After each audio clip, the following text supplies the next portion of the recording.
Before we begin, I want to warn you that this story contains mature themes. It deals with the challenges of new motherhood, family relationships, and infidelity. If these topics make you uncomfortable, you might want to stop watching now. I always thought my mom, Sophie, was invincible. Strong. Determined. Unshakable. But the truth is, even the strongest people break when they've carried too much for too long. Her marriage to my dad, Albert, didn't just fall apart overnight. It crumbled slowly, piece by piece, until there was nothing left but resentment and silence. Growing up, I witnessed every crack forming. I saw the way his words chipped away at her confidence. The nights she waited up, hoping he'd come home early. The mornings she put on a brave face while hiding the swelling under her eyes. He cheated. Repeatedly. Lied about it. Gaslit her when she questioned him. And still, she tried to make it work, for me, for the family. But there's only so much someone can take before they finally say, enough. And that's what she did. She walked away. She packed up her pride and whatever dignity she had left, filed for divorce, and closed that chapter. I should have been proud of her for leaving, but if I'm being honest, I was scared for her.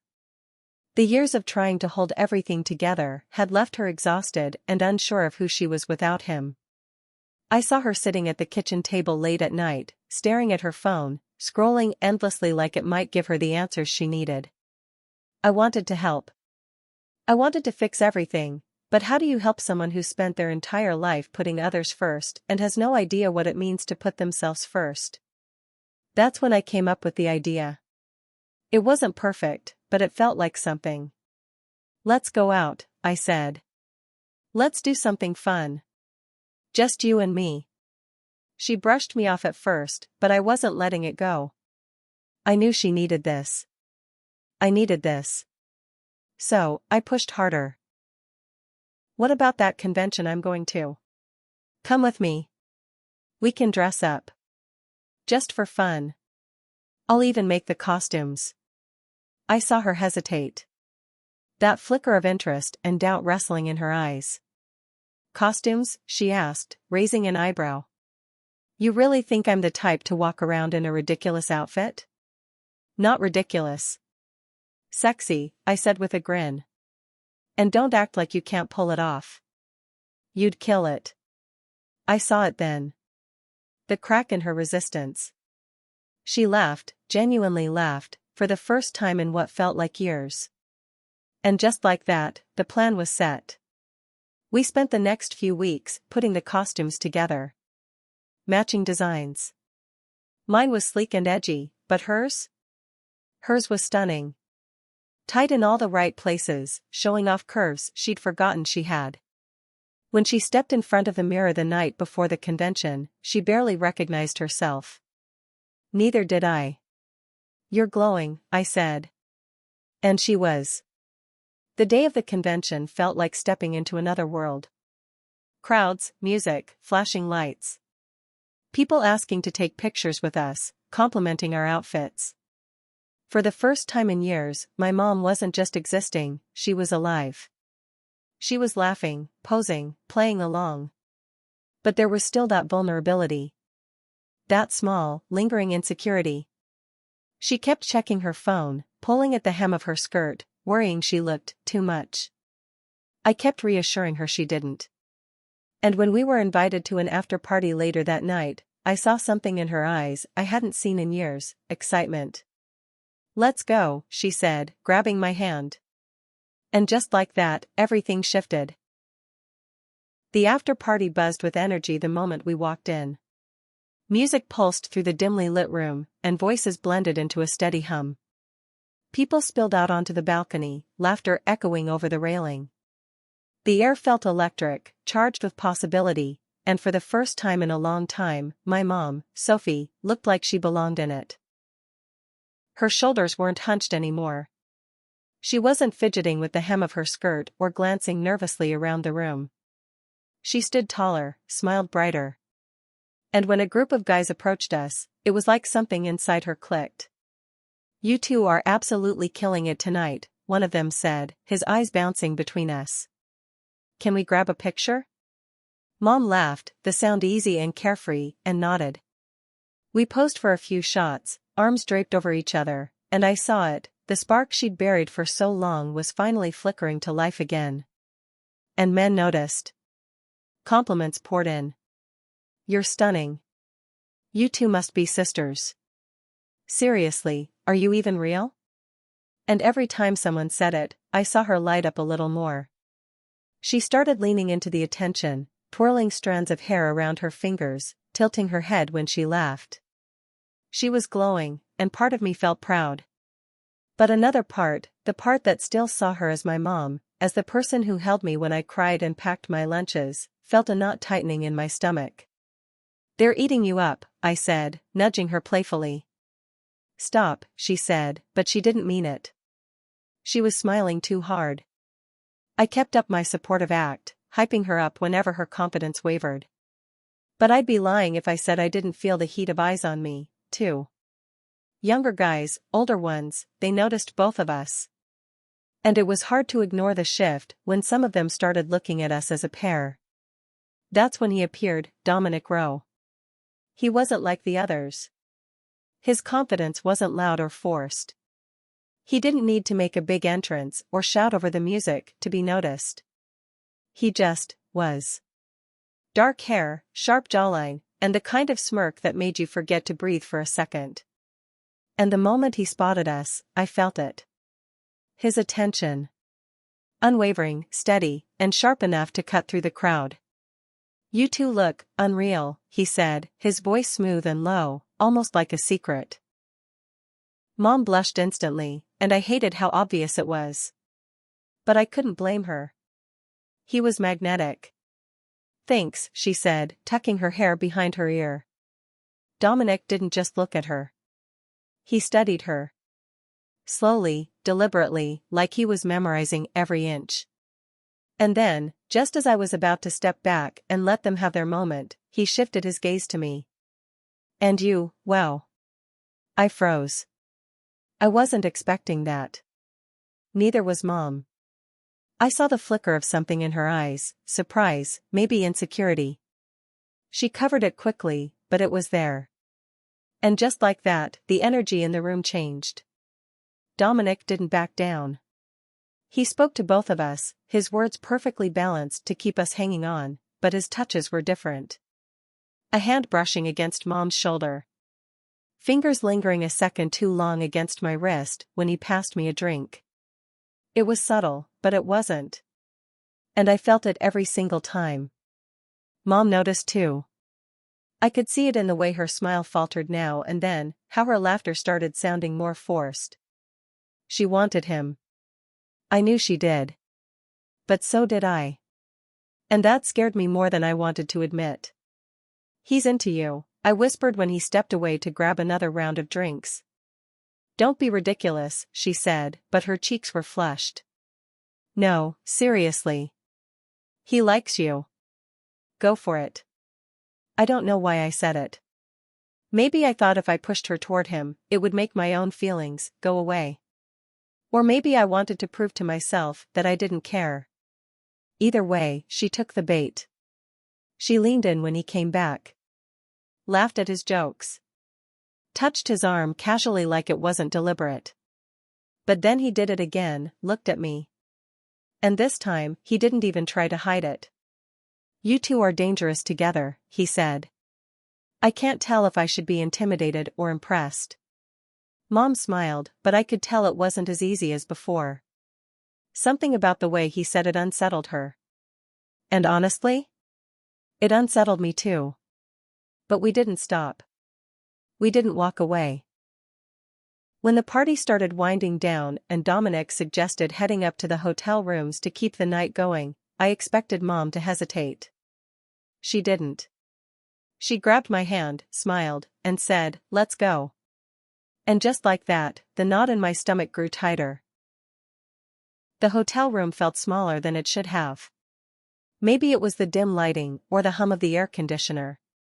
Or maybe it was the tension, the kind that sticks to your skin and makes it hard to breathe. Dominic kicked off his shoes like he owned the place, casually tossing his jacket over the back of a chair. Sophie followed his lead, sitting on the edge of the bed and smoothing down her skirt. I hovered near the door, gripping my purse so tight my knuckles turned white. I didn't know why I stayed. I could have left. I told myself that more than once. But the words never left my mouth. "Relax," Dominic said, flashing that same crooked smile that had pulled us both in. "No one's making you stay if you don't want to." But that was the problem. I didn't want to leave, not really. And he knew it. He poured drinks, handed one to Sophie first, then me. The glass was cold, the liquid burning as it went down. I told myself it was just a drink. A way to ease the nerves. But it didn't take long before the lines started to blur. Laughter spilled out too easily. Sophie leaned into Dominic more, her hand resting on his knee. I told myself to look away, to focus on something, anything else. But then he caught my eye and didn't look away. "You're quiet," he said, tilting his head. "Everything okay?" I nodded too quickly, forcing a smile that didn't reach my eyes. Sophie didn't seem to notice. She was lost in the moment, glowing under Dominic's attention. I wanted to be happy for her. She deserved this, didn't she? After everything she'd been through? That's what I told myself when he reached for my hand. "Come here," he said, his voice low, like it was meant just for me. I froze. Sophie didn't. She laughed, nudging me toward him like this was some big joke. "Go on," she said, her cheeks flushed from the drinks. "Don't make him beg." It wasn't a joke, though. Not to me. Not to him. And the worst part? She knew it. She saw the hesitation, the nerves, the way my fingers trembled when he pulled me closer. But she didn't stop it. Neither did I. Dominic thrived on it, the attention, the tension. He moved easily between us, a hand on Sophie's thigh, fingers brushing against my arm. It was slow at first, playful, until it wasn't. Until the air grew heavy and my pulse quickened and the voice in my head telling me to leave got quieter and quieter. It didn't feel real. Not at first. It felt like watching someone else's life, like I was outside of my own body. But then his lips were on mine, and I couldn't pretend anymore. I couldn't tell myself this was harmless. And when I glanced at Sophie, expecting shock or anger, I saw neither. I saw her smiling. "You're beautiful," she said. "Both of you." And just like that, the last thread snapped. I don't know how long it lasted.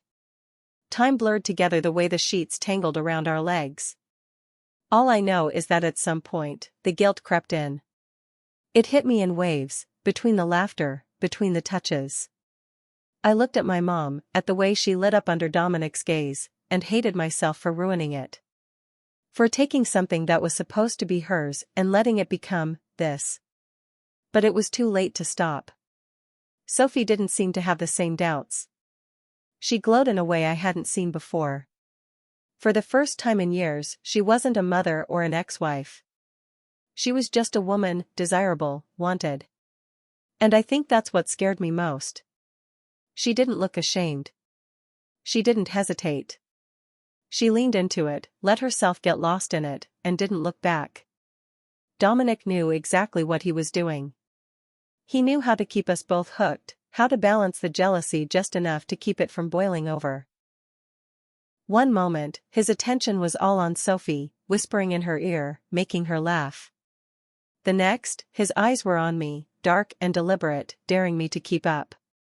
I hated how much I wanted him to look at me like that. And I hated myself even more for not stopping it. Afterward, the room felt too quiet. Dominic stretched out on the bed, his arms behind his head like he didn't have a care in the world. Sophie curled up beside him, her head resting on his chest. And me? I sat at the edge of the bed, staring at the floor and wondering how I'd let it get this far. "You okay?" Sophie asked, her voice soft. I nodded, but my throat felt tight. My stomach churned, and for the first time all night, I felt the weight of what we'd done. Sophie didn't seem to notice. Or maybe she did and just didn't want to face it. "You were amazing," she said, reaching for my hand. "We were amazing. And maybe we were." But as I sat there, listening to Dominic's breathing slow, I couldn't shake the feeling that something had shifted. Something I wouldn't be able to take back. Sunlight streamed through the curtains, too bright, too harsh. My eyes blinked open, and for a split second, I didn't know where I was. The unfamiliar room. The heavy warmth of someone's arm draped across me. The faint smell of cologne and alcohol lingering in the air. Then it hit me. I turned my head slowly and saw Sophie first. My mom.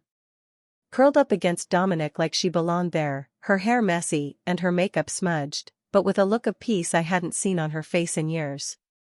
And then Dominic, completely at ease, sprawled out like a man who had won some kind of prize. My stomach flipped.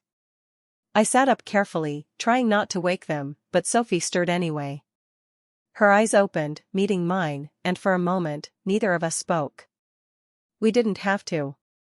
The weight of everything that had happened was already hanging in the air. "Hey," she said, her voice hoarse. "Hey." Dominic shifted beside her, pulling her closer without even opening his eyes. I looked away, grabbing for my clothes even though my hands were shaking. "Leaving already?" Dominic's voice broke the silence, low and rough from sleep. Yeah, I just need some air," I mumbled, avoiding his gaze. "Relax," he said, stretching and sitting up. "No one's kicking you out." He was so casual about it, so completely unaffected, and it made my skin crawl. Sophie, on the other hand, didn't seem fazed. She leaned into him, her fingers tracing lazy patterns on his arm, like this was normal. Like this was fine. And maybe, for her, it was. "Mom," I said quietly, the word slipping out before I could stop it. Dominic froze. His eyes snapped to mine, then to Sophie. "Mom," he repeated, his voice sharp. Sophie stiffened beside him. I saw the panic flicker across her face, before she smoothed it over with a nervous laugh. She paused. "It's just a nickname. Inside joke." But Dominic wasn't buying it. His gaze darted between us, and I could practically see the pieces clicking into place in his mind. When he looked at me again, there was something different in his eyes. Curiosity. Hunger. Something darker. "Wait, no," he said slowly. "You're serious, aren't you? She's actually your mom?" I swallowed hard and didn't answer. I didn't have to. The silence was enough. And then he smiled. Not the charming, easy smile that had drawn us in last night. This one was sharper, hungrier, like he'd just been handed something he didn't even know he wanted. "Holy shit," he said, leaning back against the pillows. "You're both full of surprises." The days that followed were a blur. Texts from Dominic. Late-night calls. Invitations to meet up. And somehow, despite the knots in my stomach and the guilt clawing at my chest, we didn't stop. At first, I told myself it was for Sophie. She needed this, needed to feel wanted again, needed to feel alive. But that wasn't the whole truth. The truth was, part of me didn't want to let Dominic go either. And I hated myself for it. The more time we spent with him, the more tangled it all became. He had this way of making us feel like we were the only ones who mattered. Like we were special. But it wasn't real. It couldn't be. And yet, we both let ourselves believe it anyway. The cracks started small. Sophie began dressing differently, shorter skirts, tighter tops. She dyed her hair, started wearing bolder makeup. She said it made her feel confident, but I knew better. She was trying to keep Dominic's attention, trying to keep up with me. And I didn't know how to stop her without making it worse. I started pulling away, avoiding her calls, skipping out on plans. And every time I saw Dominic without her, the guilt piled higher. But he didn't care. If anything, he liked it, the tension, the jealousy. He played us against each other without even trying. "You can't keep doing this," I said one night, standing in her kitchen after another argument. "Doing what?" Sophie snapped. "Living? Finally having something for myself after all these years? This isn't living. It's, what? What is it, Matilda? Go ahead and say it. Say what you're really thinking." I opened my mouth but couldn't get the words out. Because what I was really thinking was that I didn't want to lose her. But I could feel it happening anyway. And Dominic? He watched it all happen like it was some kind of game. Whispering in Sophie's ear one day, calling me late at night the next.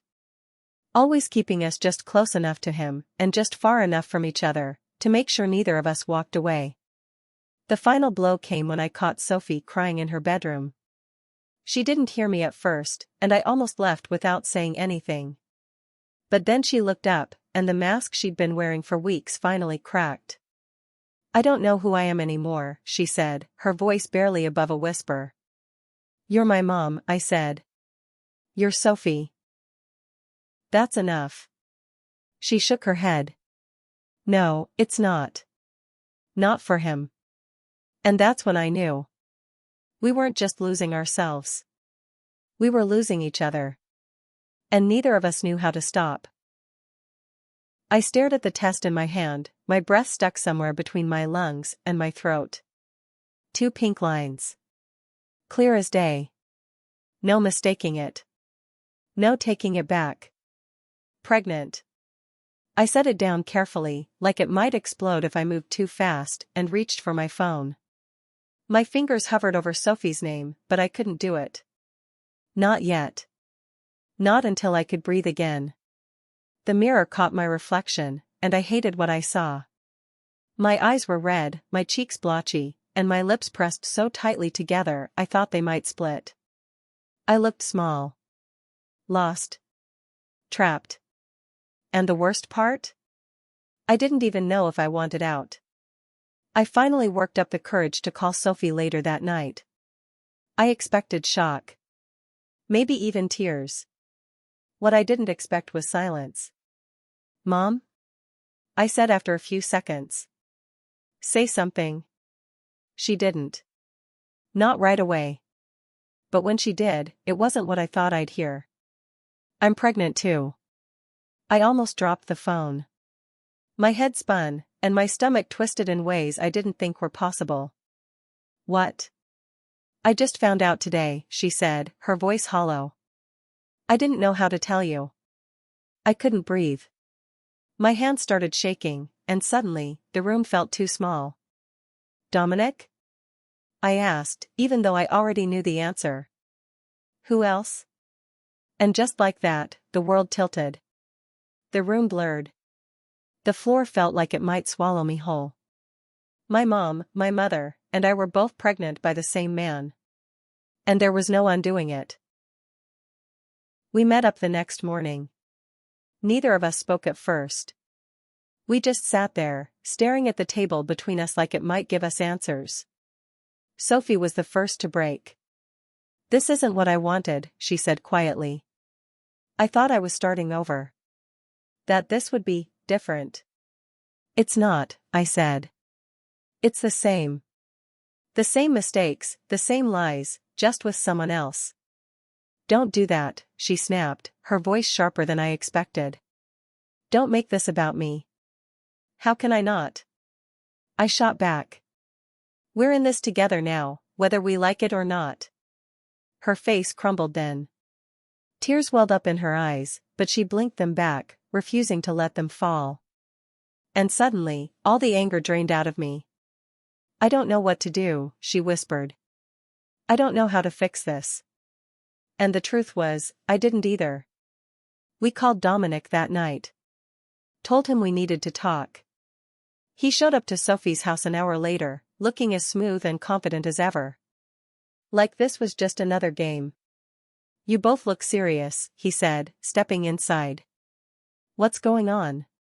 Neither of us said anything at first. Then Sophie just blurted it out. I'm pregnant. His eyebrows shot up, but before he could respond, I dropped the second bomb. Me too. For the first time since we met him, Dominic didn't have a comeback. He just stood there, staring at us like we'd hit him with a brick. Both of you, he finally said, his voice quieter than usual. Are you sure? Dead sure, Sophie snapped. And we need to figure out what happens next. That's when it happened. That shift. The one I should have seen coming but didn't. Dominic's shock melted into something else, something darker. He smiled. Actually smiled. Like this was exciting to him.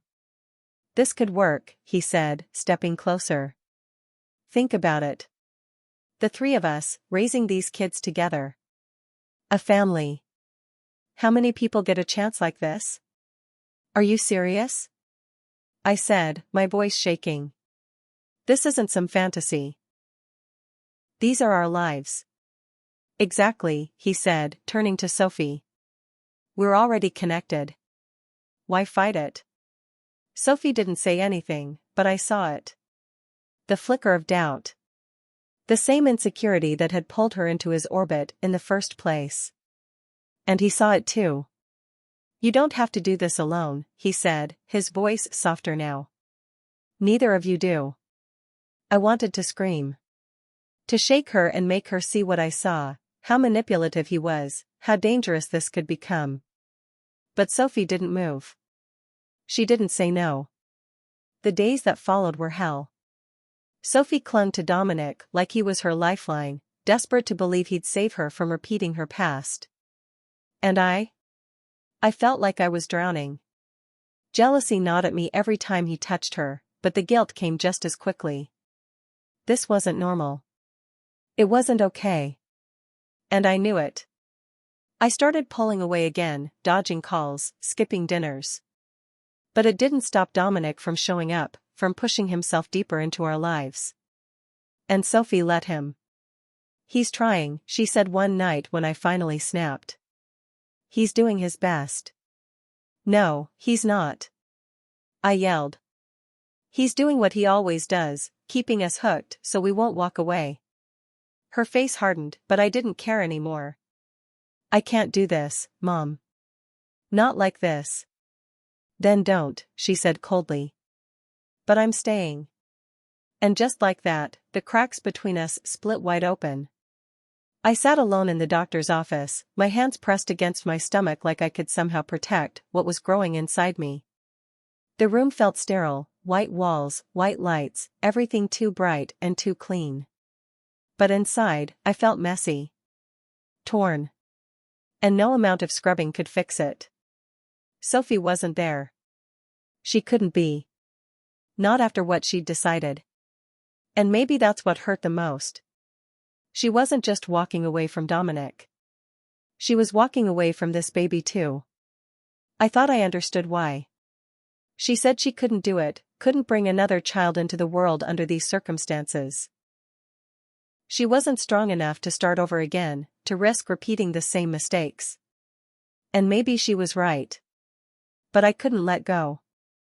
I couldn't give up on this baby. And I hated myself for what that meant. The last time I saw Dominic, I told him it was over. For good. You don't mean that, he said, leaning in like he could still make me change my mind. You're emotional. Scared. But we can figure this out. All of us. There's no us, I snapped, stepping back. Not anymore. He stared at me, that smug confidence finally slipping. You really think you can do this alone? I don't think, I said, my voice steadier than I felt. I know. And then I walked out. I didn't look back. But the second I hit the parking lot, my knees buckled, and the tears came harder than I expected. Sophie and I didn't talk much after that. We tried, but it was never the same. Every conversation felt loaded, like we were both tiptoeing around something we couldn't say out loud. She told me she'd made her choice, because it was the best thing for her. And I told her I respected that. But deep down, I couldn't shake the guilt. I couldn't stop wondering if I was being selfish for keeping mine. If I was setting myself up for the same heartbreak she'd spent years running from. Sometimes I caught her looking at me, at my stomach, at the baby bump that grew more obvious every day, and I saw it. Regret. Pain. Relief. All tangled together in a way neither of us knew how to untangle. "You'll be a good mom," she said one night, out of nowhere. I wanted to believe her. I wanted to feel strong and sure and ready. But instead, all I felt was scared. I started therapy not long after. At first, it felt awkward, like I was saying things out loud that weren't supposed to leave my head. But it helped. Slowly, I started to see things more clearly. Dominic wasn't my savior. He wasn't my soulmate. He was a man who saw vulnerability and knew how to twist it to keep himself in control. And Sophie wasn't weak for letting him go. She was brave. Braver than I'd given her credit for. But I was brave too. Maybe not in the same way, but enough to keep going. Enough to believe I could do this. Sophie and I finally sat down a few weeks later, after avoiding each other for too long. The conversation was heavy at first, apologies, anger, tears. But then something shifted. "We can't keep pretending this didn't happen," I said. "We can't keep running from it." "I know," she said quietly. "But I can't change what I did. I can only move forward." "Then let's move forward," I said. "Together. But we need boundaries. I need space to figure out who I am without you fixing everything for me. And you need space to find yourself again, too." "I don't want to lose you," she said, her voice cracking. "You won't," I promised. "But we have to do this right this time." And we did. It wasn't perfect, nothing ever is. But we started rebuilding. Slowly. Carefully. And this time, we didn't let Dominic or anyone else stand between us. I still think about him sometimes. I'd be lying if I said I didn't. But I don't miss him. Not the way I thought I would. I miss the version of myself I thought I was when I was with him, confident, desired, alive. But that wasn't real. It was never real. And I'm finally okay with that. Sophie and I are still figuring things out. She's dating again, nothing serious yet, but healthier. Safer. And I'm preparing for motherhood, one step at a time. It's terrifying, but it's mine. And for the first time, that's enough. Sometimes I still catch myself wondering, did I make the right choice? Was keeping this baby the best decision, or was it just me holding on to something I wasn't ready to let go of? There are nights when I lie awake, replaying every moment that led me here. The mistakes, the guilt, the anger, it's all still there, buried under the surface. But so is the hope. The tiny kicks I feel remind me that this isn't just about me anymore. It's about building something better. Something real. Sophie says she doesn't regret her decision, and maybe she doesn't. She's finally living for herself, no more looking over her shoulder, no more chasing after the wrong kind of love. She's stronger now, and even though we're walking different paths, I think we're closer than we've ever been. Not because we're the same, but because we've learned how to let each other be different. And Dominic? He's just gone. He tried reaching out a few times, texts, calls, even showing up once. But we didn't answer. We couldn't. He was never really about love or commitment. He was about control. And losing us? That was the first time he couldn't win. I think that scared him more than anything. Still, I can't help but wonder, what would you have done? Would you have kept the baby like I did, or would you have let go and started fresh, like Sophie? I'd really love to know what you think. Leave a comment below and tell me, what's the best way to move forward when the past feels impossible to leave behind? And if this story resonated with you, or even made you think, don't forget to hit that like button, share it with someone who needs to hear it, and subscribe for more stories just like this one. I can't wait to hear your thoughts.